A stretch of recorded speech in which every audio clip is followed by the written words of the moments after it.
Salve, salve galerinha! Sejam bem-vindos para mais um vídeo do canal Área dos Animes e hoje vamos então, infelizmente, nós vamos ter que nos despedir dessa terceira temporada de Kimetsu no Yaiba ou o Arco da Vila dos Ferreiros, porque a gente basicamente teve agora o último episódio da temporada, o 11º episódio, então vou aproveitar para comentar o 10º e também junto o 11º episódio.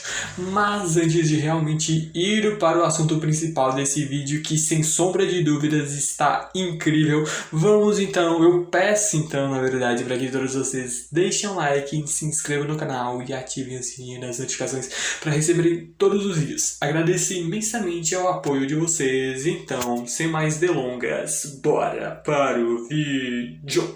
Bom, a gente basicamente vê no fim das contas que a chegada da Mitsuri acaba trazendo ali uma tranquilidade maior para a luta, mesmo que a luta comece sendo mais como uma verdadeira piada. O próprio Lua Superior número 4, né, o ódio xingando ali a Mitsuri, chamando ela de certos nomes que eu não posso falar aqui, senão o vídeo pode ser tirado do YouTube por motivos um tanto quanto lógicos, mas ela até ali zoando por conta de que ele tem uma boca tão suja mesmo tendo a mesma idade do irmãozinho dela. Só que ela ali não vem para pegar leve na luta. A gente mesmo vê de que a espada dela é algo absurdamente estranho, mas ao mesmo tempo faz com que ela, junto da flexibilidade, da força física dela surreal, consiga ali trazer à tona técnicas que é louco, mano. É muito bem feito, é muito bem animado.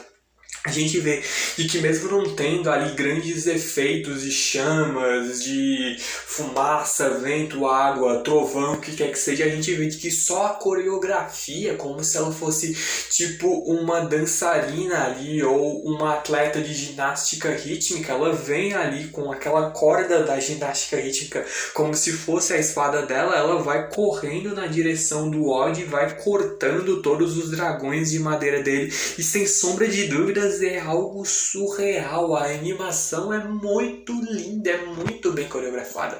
No mangá, o que a gente tem só uma página, no anime a gente tem sakugas lindas, são mais de 30 segundos só de animação, que não é como se eles apenas incrementaram, eles fizeram várias e várias cenas. A gente mesmo vê de que até tem uma certa zoeira que muita gente ficou esperando que fossem botar por conta de que uma das técnicas da Mitsuri é basicamente chamada lá no mangá de banho. É algo parecido, mas é basicamente chuva de amor do banho de gatos no cio. Então é um tanto quanto estranho, e eu creio que seja mais ou menos isso aí que se chama, e no mangá a gente vê de que eles meio que deram uma diminuída em tudo isso, mas a gente vê de que mesmo que com a Mitsuri vendo ali pra luta, a gente ainda tem uma sensação de tranquilidade maior com ela, porque ela é alguém absurdamente humorística, a personalidade dela colabora muito com isso. Só que mesmo que ela seja uma Hashira, ela não é a mais forte de todas. Ela também está lutando contra agora o Lua Superior número 4 sozinha, e a gente mesmo vê de que ela acaba levando aquele golpe de ondas sônicas, basicamente a queima-roupa bem na cara dela, só que a gente vê de que de alguma forma ela não morre. O próprio ódio fica surpreso, mesmo depois dela ter sido atacada, ela mantém o corpo dela completamente intacto. E a gente começa a entender um pouco mais sobre o passado dela. A Mitsuri, que basicamente nasceu ali com a composição corporal muito surreal, é como se ela fosse tipo um mutante, se a gente parar pra pensar, porque a densidade muscular dela nasceu muito maior do que o de um ser humano normal. Ou seja, mesmo que aparentemente ela não pareça ser fisicamente tão forte, por dentro os músculos dela são mais fortes do que o de qualquer outra pessoa. Fora também Porém, a gente vê de que a história se passa ali, por mais que pra gente seja bonito e tal, o cabelo dela, a aparência dela, na época ali, esse cabelo rosa dela com verde era algo que era tido como feio, como estranho, e também a força dela é gigantescamente grande. A gente mesmo vê de que quando ela era uma criancinha, ela tentando ali ajudar a mãe dela que estava grávida a cozinhar, ela pegou e levantou uma pedra de 15 quilos, como se não fosse no fim das contas nada. Ela ganhava de vários homens adultos na queda de braço, ela tinha uma fome surreal. Então, quando ela criança, isso até que por hora ela era algo tranquilo, não tinha grande peso assim. Só que a gente vê que quando ela vai crescendo, a gente vê de que ali é uma sociedade mais antiga, ali é muito tempo atrás que se passaria a história. Em tempos históricos, as mulheres basicamente nasciam e cresciam apenas para se casarem, dar à luz a filhos, a serem donas de casa. Então ela via de que se ela nunca fosse casar. Só que o pai dela e a mãe dela não se importavam com isso, eles mesmos deixavam que ela ficasse ali em casa para sempre, e eles não têm problema nenhum com isso. Só que ela decidiu que tinha que esconder tudo aquilo, ela já não aguentava ser diferente dos outros, por isso que ela mesmo tingiu o cabelo dela de preto e segurou a vontade dela de comer, uma cena que é até um tanto quanto triste, mas a gente vê de que ela é talvez a única Hashira que não tenha um passado necessariamente triste, mas que a gente acaba se apegando um pouco mais fácil a ela, mesmo não sendo um flashback triste, sendo algo bem menor, por exemplo, do que foi do Tokito. Então meio que a personalidade dela já colabora muito, e ela mesmo começa a se questionar se ela conseguiria viver assim para sempre todo o resto da sua vida, significando ali de que não tem espaço para ela ser quem ela é de verdade. E até quando ela faz essa pergunta para si mesma, a gente volta para o momento atual, quando Genya, Nezuko e o Tanjiro salvam ela, onde o próprio Tanjiro vê de que eles têm que proteger ela a todo custo, porque ela basicamente é a esperança deles. E ela até se desculpa ali por ter deixado os amigos dela passarem um pouco de sufoco. Só que ela lembra de uma frase bem linda ali do líder dos caçadores de Oni, que simplesmente fala de que ela tem de se orgulhar da sua força. As pessoas que não gostam da força dela, que têm ódio dela, é por um medo, é por inveja que eles sentem ali da força dela. E até a gente vê ela chorando e a gente se apega muito fácil a ela, mesmo ela tendo um passado relativamente feliz de certa forma. Ela mesma até ali agradece pelos seus pais lhe terem feito assim. A gente também vê uma outra cena que acaba sendo um baita do incremento do mangá, que é basicamente um quadrinho um tanto quanto mal desenhado, mas é o Obanai Guru, o pilar da serpente, que deixa bem claro ali que ele tem alguma certa atração pela Mitsuri depois de dar ali uns pares de meia verdes que combinam ali, tal qual ali o cabelo dela que tem umas mechas verdes. Então ele meio que deixa claro que tem algum interesse por ela, ele meio que aceita ela como ela é, tanto que ele dá uma meia que vai combinar com o cabelo dela. E ele também deixa bem claro de que se ela rasgar essas meias em combate tudo, não tem problema algum, porque ele simplesmente vai dar novas para ela. Então eu achei esse momento tanto quanto fofinho, e é um baita do incremento do mangá. O que era ali só um quadrinho mega mal feito, basicamente acabou se tornando uma cena bem bonita, e a Mitsuri acaba deixando ali o ódio ocupado enquanto Tanjiro, Genya e Nezuko seguem à frente para irem atrás do verdadeiro Lua Superior número 4. A gente vê de que ela começa a se movimentar num ritmo cada vez mais e mais rápido, mesmo que não tenha um grande upgrade de poder. Mas a gente vê de que ela então desperta ali a sua marca de caçador de Oni. E até é interessante ver de que, diferente do Tokito, que humilhou no fim das contas o Gyoko, a Mitsuri já tem uma dificuldade maior, mesmo tendo despertado a marca de caçador de Oni. E muito se dá pelo fato de que o Tokito é um monstro em nível de poder, é um verdadeiro prodígio, enquanto a Mitsuri talvez seja uma das Hashiras mais fracas de todos, mas ela ainda assim tem os seus méritos e consegue tancar ali o ódio por um bom tempo, mesmo que fique ali o fato de que em algum momento ela vai perder a energia, ela vai se cansar. Então o grupo do Tanjiro tem que ir o mais rápido pode ali atrás do Lua Superior número 4, a gente mesmo vê ali o Genya mostrando as habilidades dele, a explicação das habilidades dele, quando ele come demônios, mesmo que temporariamente ele adquire as habilidades demoníacas dele, seja força, regeneração, por isso que até agora ele não morreu, ele come até parte ali desses dragões de madeira do Kekijutsu, do ódio, e eles vêm ali junto da Nezuko e do Tanjiro para tentarem acabar com o medo. A própria Nezuko taca fogo ali em tudo com o sangue dela, e o Tanjiro vem aí para acertar um golpe direto no Oni. Quando ele começa a simplesmente fugir, ele que é um verdadeiro covarde, deixa o Tanjiro absurdamente pistola, pedindo para que ele não fuja das suas responsabilidades. Só que o ódio do Tanjiro ainda não chegou ao máximo, porque a gente ainda vai ver uma cena em que o Tanjiro ainda mais pistola com o Oni, e o próprio Tanjiro já perdendo o fôlego, ele vendo de que a Mitsuri tá usando uma série de técnicas poderosas, mas não vai demorar muito até que ela perca a energia, então ele tem que usar o máximo de poder dele para conseguir ir até o Hantengo e acabar definitivamente com ele. E é aí a gente já indo pro 11º episódio, que é incrível.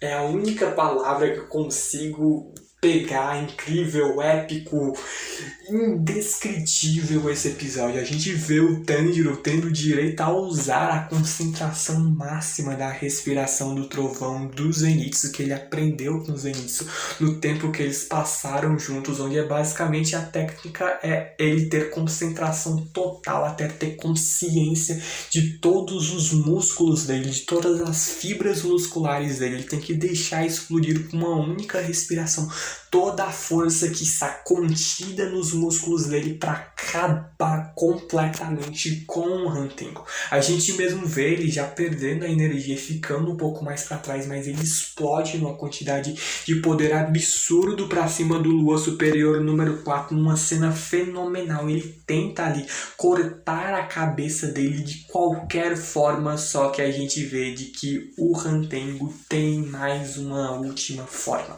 Como se fosse um vilão de RPG, ele entra no seu estágio final, que é basicamente o ressentimento, onde um corpo gigantesco, da mesma forma do Hantengo, se forma ali tentando agarrar o Tanjiro, enquanto o verdadeiro Hantengo está dentro dele, como se fosse o coração ali do ressentimento. A Nezuko até vem e taca fogo ali no Oni para deixar o Genya com a ajuda maior, para soltar o Tanjiro, que já ficando sem energia, tanto que a própria espada do Tanjiro fica cravada no pescoço do Oni, ele continua agarrado nela e acaba sendo forçado a pular de um penhasco junto do ressentimento que está atrás de comida. A Nezuko até vai junto do Tanjiro, que vê de que ele vai atrás do Hantengo até os confins do inferno e vai cortar a sua cabeça. O próprio Hantengo ali, o ressentimento, acaba encontrando comida, alguns ferreiros que estavam tentando fugir do vilarejo, enquanto o Tanjiro vendo de que não vai ter como salvar ali essas pessoas. Só que aí então que entra o Tokito no resto das suas energias, ele mega cansado, com febre, o efeito do veneno ali do Gyoko ainda correndo no corpo dele, mas ele pega a espada que o Haganezuki estava preparando, mesmo que ainda não esteja completamente preparada, ele joga para que o Tanjiro use e acabe definitivamente com o Oni, mesmo com todas as advertências do Haganezuka. O Tanjiro pega a espada e agradece ao Tokito, a espada que basicamente carrega a esperança de todos, e o Tanjiro, uma explosão de poder absurda com a respiração do sol dele, ele vem numa cena fenomenal, ele agarra a espada dele e corta ali, ele correndo sem parar,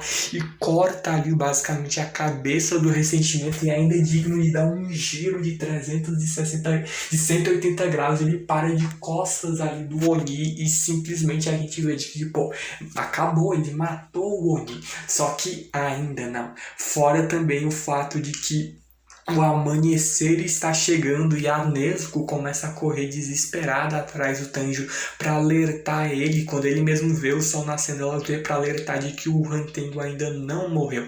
E ele até vendo de que ela quem está em perigo, o sol vai nascer e se atingir ela, ela vai morrer. E a gente vê o completo desespero dele, ele agarrando ela, tentando cobrir ela de tudo quanto é jeito. Porque o sol tá começando a nascer e ela já tá ali se queimando totalmente. A gente vendo as queimaduras no corpo dela, o vapor saindo, o desespero que bate. O Tanjiro entra com completo pânico, vendo de que é algo completamente impossível. Ele não vai conseguir decidir se ele salva a Nezuko. Ele pede para que ela fique pequenininha e tente se proteger ali dos raios de sol, ou se ele vai proteger as outras pessoas que estão com o Hantengo. Então o desespero que fica, tipo, essa virada que a gente tem, tava tudo dando certo, começa a vir um baita de um desespero, é algo que, tipo, te deixa mais ansioso ainda pro episódio. E como o Tanjiro não consegue resistir a Nezuko, decide ela se sacrificar. Ela chuta o Tanjiro pra longe para que ele venha ali na direção do Hantengo. E ele, vendo esse sacrifício da sua irmã, não vai fazer com que isso seja em vão, e sentindo ali pelo cheiro do Oni, ele sabe que o verdadeiro Hantengo está dentro do coração do ressentimento. E ele vem num ódio absurdo e uma cena fenomenal, começa a cortar completamente o Hantengo, pedindo para que ele pague pelos seus pecados. Ele destroça completamente o Oni quando a gente vê de que a história ali do Hantengo não tem nem como simpatizar, como se ele tivesse uma história triste, alguma coisa que fizesse a gente ter um apego a mais pelo personagem. Porque no fim das contas ele era alguém que fingia que era cego, alguém que fingia que tinha problemas, que não conseguia parar de roubar,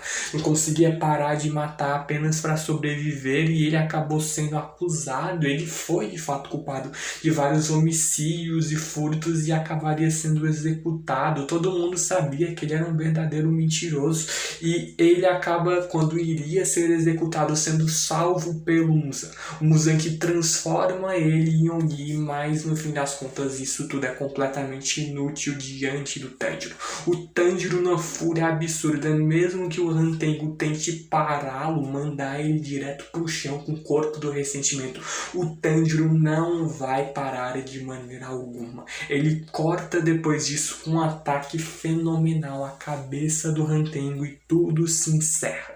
Só que o desespero bate quando a gente vê de que foi para isso necessário o sacrifício da Nezuko. Só que quem achou que essa temporada seria a pior temporada de todas de Kimetsu no Yaiba está completamente errado. A gente vê de que de alguma forma que nem o próprio Tanjiro entende, a Nezuko simplesmente volta. Nós vemos de que ela está em pé e diante ali do sol, sob a luz do sol, ela aparece diante do Tanjiro, que num desespero total, vendo de que a irmã dele, graças a Deus, está viva. E ainda mesmo que ela tenha os olhos e as presas de um Oni, ela recuperou a sua consciência, até dar um bom dia para ele. O Tanjiro que sai correndo desesperado atrás dela, vendo de que bom que tudo terminou bem. O próprio Genya olha para ele vendo de que bom que algum irmão teve ali uma história feliz. A gente vê de que a história do Tokito e do irmão dele foi triste, a história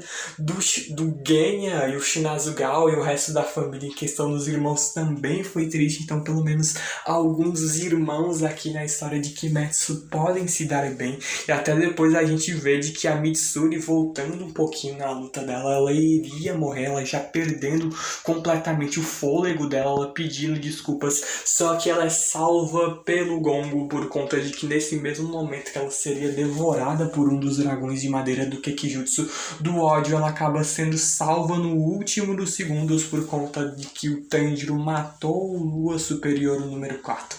E a notícia ali de que a Nezuko superou de certa forma o sol acaba sendo tão impressionante que chega ali até o Muzan, que finalmente achou alguém capaz de resistir ao sol. E ele sabia muito bem, se ele comer aquela garota e absorvê-la, ele também conseguirá conquistar o sol. E ele tá tão obcecado por isso que ele mesmo decide ali da própria identidade secreta que ele tinha criado, esse disfarce que ele tinha criado como uma criança, e mata toda a família dele na maior frieza. E nós vemos um pouquinho mais da história do Muzan. Tudo começou há 1000 anos, quando o Muzan basicamente vivia ali com uma doença que faria com que ele no máximo vivesse até os 20 anos de idade. E ele não confiava nem um pouco no médico que tratava ele, por conta da cara dele um tanto quanto suspeita. Ele parecia que não era tão habilidoso assim. E o próprio Muzan ali, vendo que o remédio não adiantava de nada, matou esse médico. Só que ele estranhamente percebeu de que o remédio do médico estava funcionando. Só que ele descobriu isso só depois de matar o médico. Mas o corpo dele estava transbordando de energia, mas ainda assim tinham por ele. Ele já não conseguia mais caminhar na luz do sol e também ansiava por sangue e carne humana. E assim ele simplesmente começou a matar vários e vários seres humanos. Ele obteve poder. E então, após isso, com esse grande empecilho de não poder andar debaixo da luz do sol, ele começou a buscar um corpo que não morresse durante o dia. E ele mesmo sabia de que o remédio que ele tomou parecia conter lírios da aranha azul. Só que a localização desse remédio era algo que apenas o médico que ele matou sabia.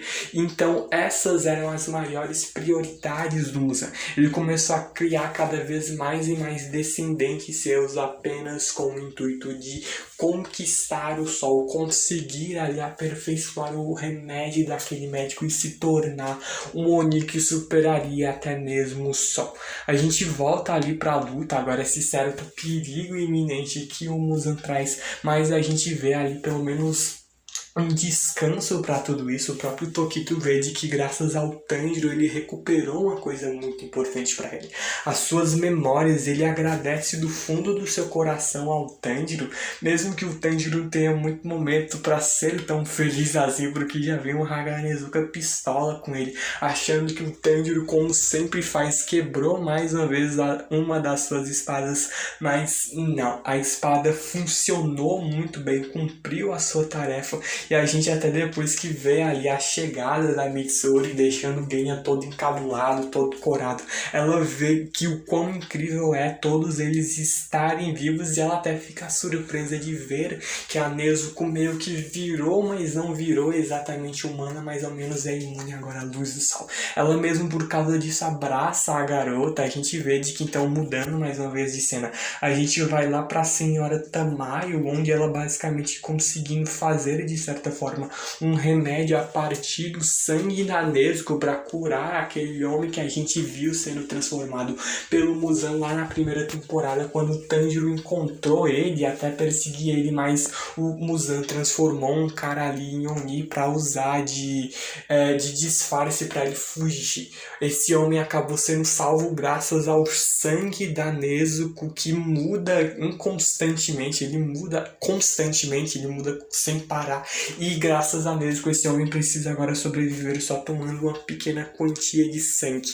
E até falar da grande dúvida de por que a Nezuko ainda precisa recuperar a sua consciência e continua em um estado infantil. Será que dentro da Nezuko tem algo mais importante que recuperar a sua consciência? E bom, isso eu acho que é bem óbvio de que, sem sombra de dúvidas, seja a vida do seu irmão Tanjiro. O Tanjiro, que até ali, quando ele já tá indo embora do vilarejo dos ferreiros, mesmo que esteja tudo destruído, muita gente morreu, mas várias mortes foram impedidas graças aos esforços do Tanjiro, da Nezuko, do Tokito, da Mitsuri e do Genya. E até o Haganezuka dizendo de que vai se esforçar ao máximo para forjar a espada do Tanjiro novamente, a melhor espada possível para ele, e ele mesmo agradece. Quando a gente vê de que ele iria sair do vilarejo, ele teria que tampar o nariz e os olhos para não descobrir a localização do lugar, para que nenhum Oni conseguisse roubar isso dele. Só que enquanto ele ainda não sai, a garota que tá transportando ele tira a venda, os tampões, para que ele possa ao menos ver e se despedir de todo mundo que agradece a ele. Onde a gente mesmo vê todo mundo ali mega feliz por ele ter ficado vivo, por ele ter salvado todo mundo. Ele foi o grande herói. E a gente vê de que, infelizmente, o anime acaba. Óbvio que, sem sombra de dúvidas, vai ter uma quarta temporada, é quase que confirmado, vai demorar. Espero que demore o máximo possível pra gente ter uma animação no mesmo nível dessa temporada ou ainda melhor. Porque o próximo arco não vai ter pausa. O começo da temporada pode ser meio devagar, mas quando começar a ação não vai mais ter pausa alguma. Mas, infelizmente, o que vai ter pausa agora é esse vídeo, na verdade, encerramento. Porque eu basicamente, é claro, tenho já que me despedir de todos vocês. Só que antes de eu realmente ir embora, eu espero imensamente que todos vocês tenham gostado do vídeo aqui. Então, por isso, deixem um like, se inscrevam no canal e ativem o sininho das notificações para receberem todos os vídeos. E depois desse episódio, dessa temporada fenomenal de Kimetsu no Yaiba, eu faço a pergunta a vocês. Esse arco da Vila dos Ferreiros ainda é o pior arco da obra? Eu acho que a opinião de muita gente possa ter mudado. Mesmo que a história em alguns momentos, principalmente com o Gyoko, que o personagem do meu ódio, mas a gente vê de que ainda assim Mitsuri, Tokito debochado, principalmente Tanjiro, Genya, a parte ali do Muzan, a Nezuko superando o sol, tudo isso muito mais foi fenomenal. Então fica a pergunta aí pra vocês e eu já vou me despedindo e indo embora por aqui. Muito obrigado por todos, falou, valeus e eu fui!